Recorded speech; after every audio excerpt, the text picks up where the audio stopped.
Hey! Nothing. May tao sa kabilang line, ha?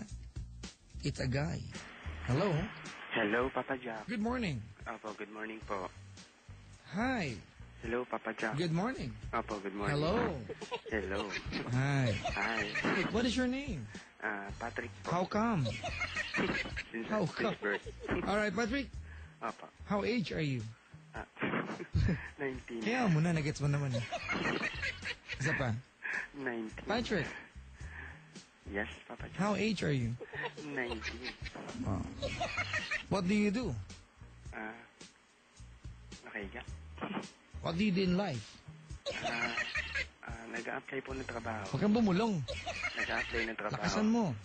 Nag-a-apply po ng trabaho. Ganun. Anong trabaho gusto mo? Kahit ano pong available. Basta't malinis. Ganon? Yeah. Hindi ka makakapag-apply niyan kung hindi mo alam gusto mong trabaho. Hindi, basta po kasi kakagraduate ko pa lang po ng high school. Ha? Kakagraduate ko pa lang po kasi ng high school. Ganon. Anyway, tumawag ka para? Mag-confess. Kailan to nangyari? Last July 19 po. July 19. Umaga, tanghali, hapon, gabi. Gabi po. Gabi. Nasaan ka noong July 19? Gabing ito last year, di ba? Apo, last Nasaan year. ka? Ano po, kasi nag-ano po kami may... Lakasan mo!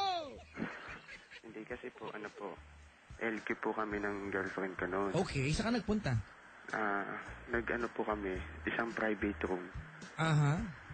Kasi yun po yung napag-usapan. Sabi niya po kasi, kung gusto mong maayos yung relationship pa natin, siguro kailangan natin mag-usap ng masinsinan.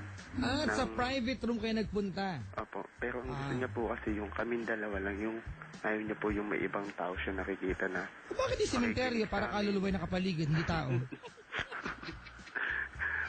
Scary naman dun. Bakit kayong dalawa lang, di ba? Spooky naman masyado yun. Ulitin mo yon. Spooky na. Ayun, nawala yung S eh. Spooky. Yes. Oh, I love spooky. Do you love spooky? Yes. Oh, we both love spooky. Oh, nakakatakot ganun. Apo. In Tagalog, karimari-marim. Wow, ang lalim. Karimari-marim is tantamount to spooky. Ano daw? Spooky nights. Yes. Nakakatakot na gabi. Diba? Apo. Spooky places. Diba? Apo. Lugar na maraming... Multo. Sige. Alright. So, nagpunta kayo ng bahay na walang kusina. Apo. Ayun. Pagdating doon, ano unang ginawa niyo? Hello, Papa Jack. Pagdating doon, ginawa niyo? Ano po, nag-usap po muna kami. Kaya lang po kasi, ang pagpasok namin doon, hindi po pwede yung 1 hour lang or 2 hours. So gusto mo talagang bumulong, ha? Hindi po. Ayan, good. Hindi, yung pagpunta po kasi namin doon, nagtanong kami, sir, pwede po bang 1 hour lang mag-uusap lang kami? Sabi namin, pasensya na sir, kasi minimum is 3 hours. Dapat, sir, pwede bang sa lobby na lang kami, makiki-aircon lang po kami dito? Di ba? So, napilitan kayong 3 hours. Opo. Ito yung unang pagkakataon na pumasok kayo sa ganyan lugar. Opo. Para mag-usap. Opo. Ceylon, usap tayo mamaya. Pupunta tayo sa isang lugar tahimik. Dalawa lang. Di ba? Opo. Dapat mga kaibigan, pag gusto mong dalhin yung girlfriend mo sa isang lugar para malaman niyang patay na patay ka sa kanya, sementeryo talaga yan. Patay. Dahil patay. Tapos? Tapos, ayun po, nag-usap kami. Kaya lang po, sa haba ng oras namin, this oras ng gabi na rin po yung mga bandang alas 11. Ano ba yung problema ng relasyon niyo? Ba't mag-uusap kayo? Ano po kasi, nagselos po siya dun sa ex ko. Nung sinabi mo sa kanya na, okay, stop being jealous. I have a solution. We will talk. We will go to a place where it's really private. Ganon. As a matter of fact, we will ride a taxi and I will tell the taxi driver, dyan lang po sa tabi. Nung sinabi mo sa kanya yung idea na pupunta kayo doon, okay lang sa kanya? Hindi, ang sinabi ko po sa kanya, Papa Jack, kung okay lang sa'yo, mag-usap tayo. Kung willing ka, kung gusto mo tayo mag-usap, doon tayo mag-uusap. Ano sabi niya? Tapos sabi niya, sige, I want to talk with you, pero on a private place. Sabi niya? Opo. Nung sinabi mo sa kanya na pupunta kayo sa ganung lugar, pumayag siya agad?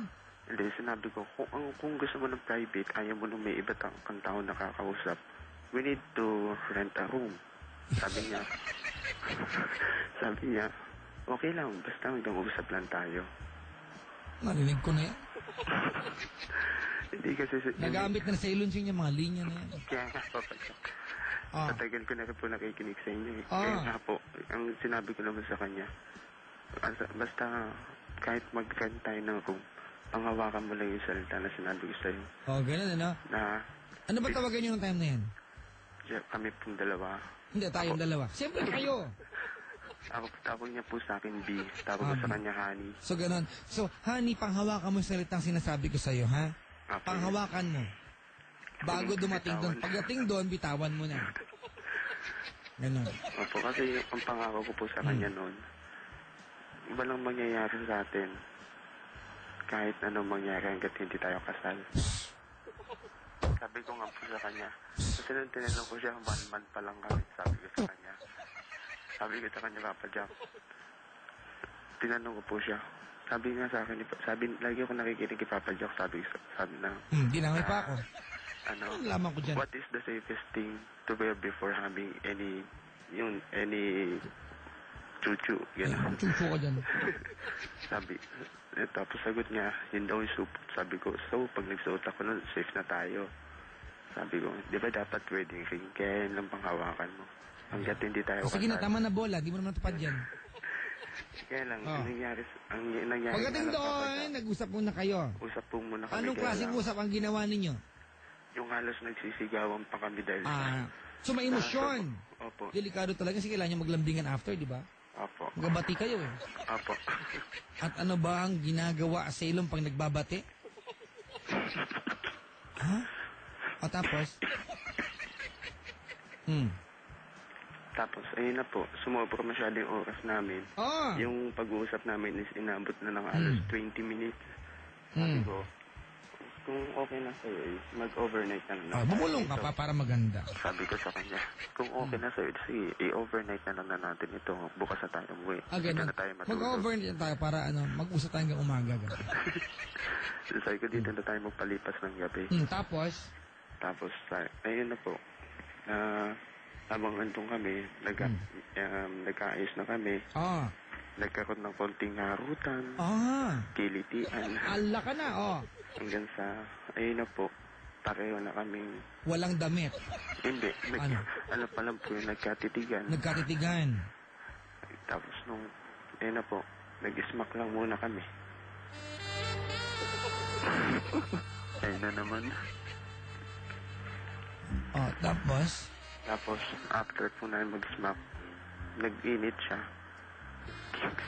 Sinabunutan ako tapos, ayun, nag-ano na po kami. Sinubsob ka? Apo, yung mahabang smack. Mahabang smack si Raulo. Naghalikan kayo. Yun, ganun na nga, Papa Jack. Tonsil hockey.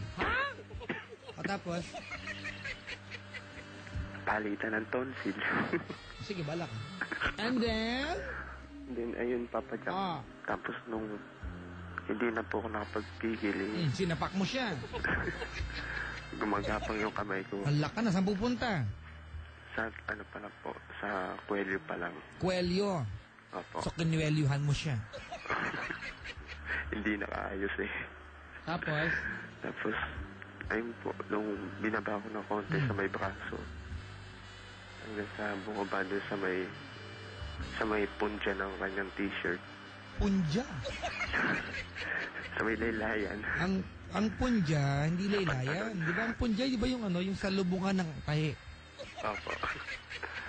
Tapos, nung naramdaman niya po na na tinataas ko yung t-shirt niya, pinigilan niya ako. Pinigilan ka niya?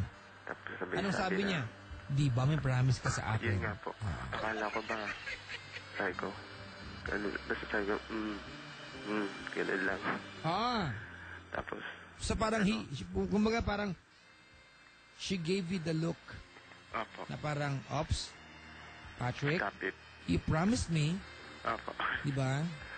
Tapos, Tapos, ayun na po, ang ginawa ko na lang is, nag-ham na lang ako sa side. Tapos, tinuloy ko na po yung pagaling sa kanya. Binitawan niya naman yung kamay ko. Ayan na. So, meron tayong kasabihan na promises are meant to be broken. expensive. Minsan mahal yan eh. Tapos, nung naiano ko na po, naialis ko na yung t-shirt niya. Nagtakip agad siya ng unan. Nagtakip agad siya ng unan. Tapos, sabi ko, ba't mo tinatakpan? Sabi niya, di ba nag-promise ka? Teka, may nag-text. Papa Jack, overtime, natigilan na ang kalokohan ng caller mo. Wait ka namin sa labas. Chico Loco at Biboy Bibo, ha? Sila ba talaga to? Tapos? Tapos, nung tinakpan niya ng unan, sabi ko, ba't mo tinakpan? Sabi niya. Ano tinakpan niya ng unan? Yung yung upper part ng katawan niya. Bumbunan? Opo, kasi natanggal ko yung t-shirt niya. Tapos, Papa Jack, hindi ba yung punja, yung damit ng unan? Punda yun, sira. Tapos, sinabi niya, sabi ko, hindi, titingnan ko lang naman. Tapos, nung inalis niya, na-touch ko yung push button. Yak. So, ang sabi mo sa kanya, titignan mo lang. Opo. Ba't mo titignan na meron? Inspector ka? Alright. Okay, don't move. Let me check you up. Okay, turn to your side right now. Okay, I see some bumps over here. Oh, it's so dark. What about over there? Oh my God, there's some hairy part over there. Oh, very good. This part we have tomato. Alright. Oh, that part, okay. It smells like shawarma na. Freshly cooked. Hey, Lunching. What do you prefer? Shawarma o biryani? Shawarma. Tinignan mo. Opo. Tapos? Tapos, nung, habang naghaligan kami. Adiri, Gumapang sa likod yung kamay ko sa likod niya. Yak! Tapos? Nag-attempt akong alisin yung nakatakip. Tapos? Tapos nung naalis ko, Yan. ginapang ko na yung, sabi niya, Patrick, lumalis lang po siya. Tapos nakatingin sa akin na parang, stop it, gano'n. Stop it! Marupok lang ako, Tapos?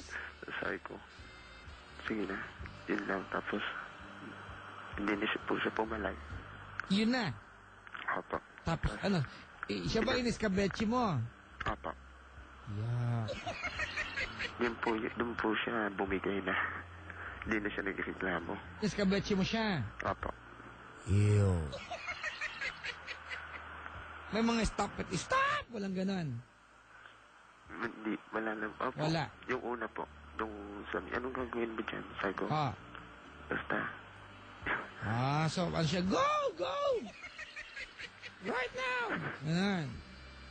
Ay, ikaw ba sinarsyado niya? Hindi niya po kaya. Noong second po namin nagawa yun. Bakit di niya kaya? First time niya po. Okay. We don't want to elaborate on that one, but I understand. First time. Tapos, ayun na po, naglugawang kami, ako taya. Ikaw taya. Kasi ako po kasi yung may alam. Okay na. Papa Jack, overtime na. Parang ingala. Nakakatawa talaga ang caller mo. Kasi Lunching, maganda to. Ang sakit na ng tummy ko. Tummy? Diba? Pwede naman chan. Tummy. Oh my God, my cartilage is aching. Alongside with my cerebrum. And not to mention, my abdominis is contracting. Daw. Hay nako.